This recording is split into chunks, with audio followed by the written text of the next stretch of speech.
What's up, Mavletic lovers and listeners, and welcome back to a brand new season of Maverick Postgame.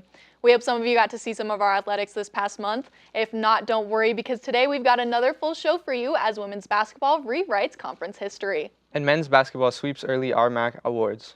Also, swim and dive take down multiple D1 opponents. And women's wrestling continues to stay in the national rankings. All of that and so much more as we move ahead into this recap-packed episode of Maverick Postgame. So with that being said, I'm your host, Jordan Browning. And I'm Dante Gonzalez.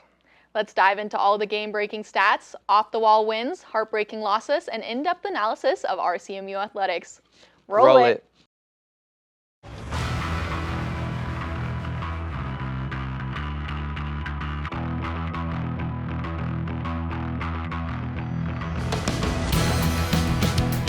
Welcome back, everyone. Once again, I am Dante Gonzalez. And I'm Jordan Browning. Let's jump right in and take a look at all the Mavtastic action that took place over the past month here at CMU. Your Maverick women's basketball team have been busy this winter shutting out the competition win after win, all while rewriting school and RMAC history. Before the break, CMU held an impressive 7-game win streak and 2-0 conference record. The Mavs also swept the early RMAC Weekly honors with senior forward Olivia Thyne taking 3 Defensive Player of the Week awards and redshirt sophomore guard Mason Rowland and again Thyne taking on Offensive Player of the Week award each. The early season was looking bright for the Maverick women as they headed into the break. The superstars would continue to shine throughout the next month, so let's break down the action from the court. Ranked 11th in the Women's Basketball Association poll to start the break, CMU saw matchups from both RMAC and non-conference opponents. Starting first with a win against Colorado School of Mines was Michaela Moore as she made her career night with both points and rebounds. The senior guard racked up 21 points and 10 rebounds to help seal the Orediggers' fate with the landslide final score of 86-47. Moore was not the sole stat breaker of the month, however, as Olivia Thyne not only surpassed the 30-year-old school record for most points scored of all time, but also rewrote conference history by scoring the most points ever in Rocky Mountain athletic history. In Saturday's game against the Chadron State Eagles, Thyne secured her name in the books by scoring 2010 career points. Thyne will continue to extend this stat throughout her last season here at CMU. As for the team as a whole, head coach Taylor Wagner led his team to 17 straight wins by the end of the break, as well as a bump in the polls to number 9. The Mavericks now sit at 20-1 for the season and 10-0 in RMAC play. Their most recent game, held in Brownson Arena last Saturday, had the girls facing the Chadron State Eagles, where the Mavs never trailed once in the match and plowed through the Eagles with the 70-41 win. As a team, CMU put up an impressive field goal percentage at .429%. The Mavs also led in rebounds, free throws, and less turnovers. The women's basketball team will next play here at home for the Mesa annual tradition, Blizzard in Brownson, on Thursday, January 29th against the CSU Pueblo Thunderwolves. Also having an impressive season thus far is the CMU men's basketball team. Before the break, the Mavs had just begun RMAC play with the divided results. Facing UCCS in their RMAC opener, the Mavericks fell to the Mountain Lions 92-80, but quickly recovered for their next victory of 57-43 over the CCU Cougars. With new transfers, player injuries, and one shining senior, let's take a look at how your men's basketball team did over the holidays.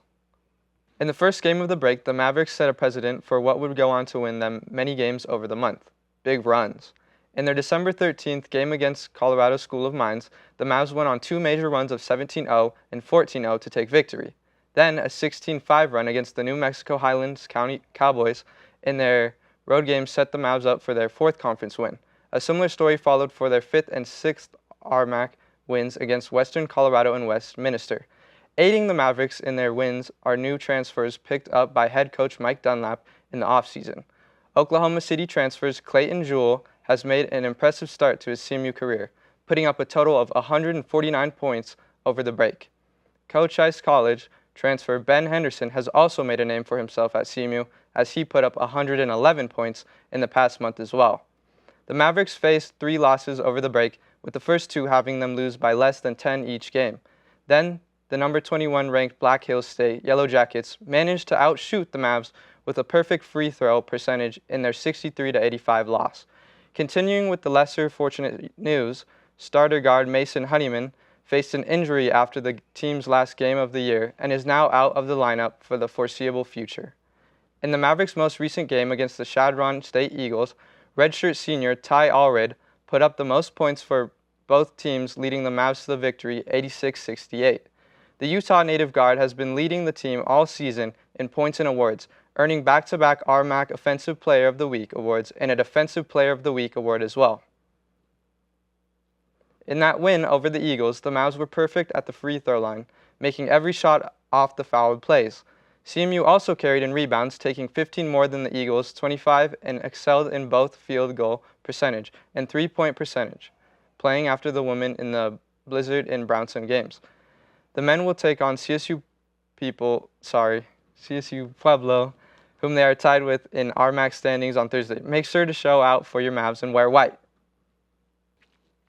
Also keeping busy this winter are our swim and dive teams who competed at many different levels during the break. In their first double duel of the break, the Mavs took down the University of Denver Pioneers 152.5 to 147.5. The Pioneers, who have won 11 of the last 12 Summit League crowns, are D1 competitors, meaning your Mavs went above and beyond to take the victory. The Mavericks men won 7 events with swim star Guillaume Guth, taking 2 solo wins in both the 200 free and 100 free. Guth has also earned himself 4 RMAC Swimmer of the Week awards only this season. Other winners for the men were Marcos Artero with the 100 breast and Micah Moore in the 200 fly. For the women, Antonia Lease came in first for the 100-yard breaststroke. Next, the Mavs headed to Provo, Utah to face BYU and the Air Force Academy in yet another D1 double duel. The Maverick men proved victorious once again as they took down the Falcons in a 183-170 win. Your winners for the solo events were Lucas Samsonov with the 200 back and again Micah Moore in the 200-yard butterfly. Meanwhile, for the women, Olivia Hansen won the 1,650-yard freestyle, but unfortunately lost to both the Falcons and the Cougars. Along with Guth, other Maverick athletes have been recognized by the RMAC in the past weeks for their outstanding performances. For the women, Ada Quinnell was recognized as Swimmer of the Week, and Jenna Hurley was recognized as Diver of the Week. And for the men, David Roethlisberger was recognized as Diver of the Week. Mesa will head to the RMAC Championships next, hosted right here in Grand Junction. Good luck to everyone on the CMU swim and dive teams. Ranked 7th in the national rankings, the Colorado Mesa women's wrestling team has been putting in the work on and off the mat. This weekend, the team traveled for Adams State for their 3rd RMAC competition of the season. Kimberly Carlin, Adriana Gomez, and Brooke McCurley were all victorious in their matches, coming away with the team's 3 pins. Valerie Glenn and Loriana Pistewa both recorded technical falls, pushing the Grizzlies to forfeit and the Mavs to take victory 30-18. Pistewa and Mesa's other nationally ranked wrestlers will now head to Colorado Springs to take on the Air Force Academy in their next tournament. As for the men, they headed to Golden to take on nationally tied RMAC opponents, the Colorado School of Mines Ore Diggers. Even though Apollo Cruz recorded a pin for his team and 3 other Mavericks were victorious in their matches, it was not enough to take the crown as the Ore Diggers defeated the Mavs 24-16. The men will next face CSU Pueblo in the battle in Brownson next Thursday. Now that we have recapped some of the games, it's time to introduce a brand new segment here on Postgame. If you are a longtime viewer of Maverick Postgame, you might remember a little segment alumni Justin Platt used to call Coach's Corner. Well, this year, us at CMU-TV are bringing it back, but with a little twist. Every week, Dean Allen will interview your CMU coaches on his new show, Overtime. For this debut episode of the series, Dean has talked to CMU's own Hannah Meek, the assistant track coach. Let's take a look at this brand new segment. That's right, it's Overtime. Welcome in. I'm Dean Allen, joined today by track and field assistant coach Hannah Meek. Hannah, thank you so much for joining us today. Of course, thanks for having me. So let's get started. Last weekend, the Big Red Machine opened down in Gunnison for your indoor team. You guys fared pretty well after a 7-week break. Talk about how your team was able to come back from that break and compete so well immediately. Yeah, so we absolutely did have a good performance this past weekend. Part of that success goes into we bring our team back early from Christmas break, and it allows them to have 2 weeks of regular training without having to worry about classes before we really open up and get indoor started. So the Maverick men, they won 5 of their 6 field events, a really great performance coming from them. What did you see out of specifically the men's side that let them be so dominant this last weekend? The men just have a heart and grit, right? Like, we have an incredibly competitive group, and even when there's not, like, this meet wasn't necessarily the biggest, we didn't have a ton of teams there, they were able to come together, stay competitive, and push each other. So Kime, on the men's side, a true freshman, went in and won the meet. What have you seen out of this core freshman group that's let them be so well this season? I will reiterate, heart and grit. Like, this is a group, they come to practice every single day to get better, and they come and outwork everybody. And Asa especially, so he is actually a double sport athlete. He does swim and dive as well as track and field, and one of the hardest events in track and field being a multi. So for him to come out and be able to put up such a good mark in the pole vault is awesome. Now, last question about the men's team here. They were able to also win the 4x400 relay. What happened there that you were like, when you guys knew like they have a really good chance at winning this, then they went out and they were able to? So each one of them, right, they have a job to do. They trusted each one of their legs to, one, not only get them the baton, but hold where they needed to within the race. And it came out a success. On the women's side, Elena Arkand, Wacy, Harvey, they all had really great meets as well. What did they do that made them so dominant out of the break? Elena, so this is actually the first time I got to watch her run and race in Jersey, and she just came out and was excited about everything, had a very positive attitude, and was willing to put her heart on the line. Same goes for Miss Wacy. She had ran the 400 in high school, and so this was kind of a rust buster for her. She hasn't ran it in college up until this past weekend, and so, again, just put her heart out there. You guys next week splitting the team, a couple people heading to Golden, a couple of them to Albuquerque. What do you expect to see out of your athletes? This upcoming weekend is actually very important for our team. We want to see some good marks. Everything up until this point has kind of been a glorified practice, and so now we're just trying to get everybody's bodies feeling well to put up some good marks. That's all the time we have today for Overtime. For Hannah Meek with me, I'm Dean Allen saying so long. Taking 13 wins this weekend in Gunnison, CMU's track and field team are just getting started. Tune in next week here on Maverick Postgame to see who Dean Allen is interviewing next.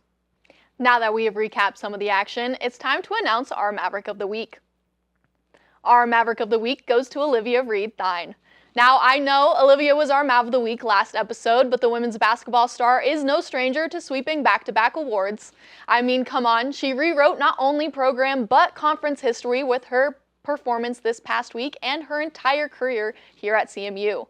With Olivia's 2003 point, she broke a record older than her and etched her name into college basketball history forever. And with 5 more games left of the regular season, the basketball star is sure to extend that record far beyond what we will see for many years to come. Olivia Thyne is a one-of-a-kind athlete, and CMU is so lucky to be her home. Congratulations, Olivia, for your outstanding performance. You are, once again, our Maverick of the Week. Now it is time for some closing statements. My closing thoughts are on this upcoming season of Maverick Postgame. I want to thank everyone for tuning into my second season here at CMU-TV. I learned so much over last season, and I'm so excited to bring more action, more stats, and more stories to your screen. With new segments, epic live streams, and full athlete packages coming your way, Season 13 of Maverick Postgame is back in swing for 2026, and I hope you tune in for all things Mavletics this spring. My closing thoughts are on the exciting live streaming events CMU-TV has planned for this semester. Starting this weekend on the CMU-TV YouTube channel, where you are watching this right now, we will be live streaming the CMU Club Hockey home games. If you caught, sorry. Now that we have wrapped up all the action from this past month and given our closing thoughts, it is time to close the show. Thank you everyone for joining us this week on Maverick Postgame. I've been your host, Jordan Browning. And I've been Dante Gonzalez. Be sure to check out our YouTube Colorado Mesa TV for more games and updates. We'll see you next time for an all-new recap-packed episode of Maverick Postgame. Stay safe, Mavs, study hard, go to a game or two, and of course, have yourselves a Mesa amazing day.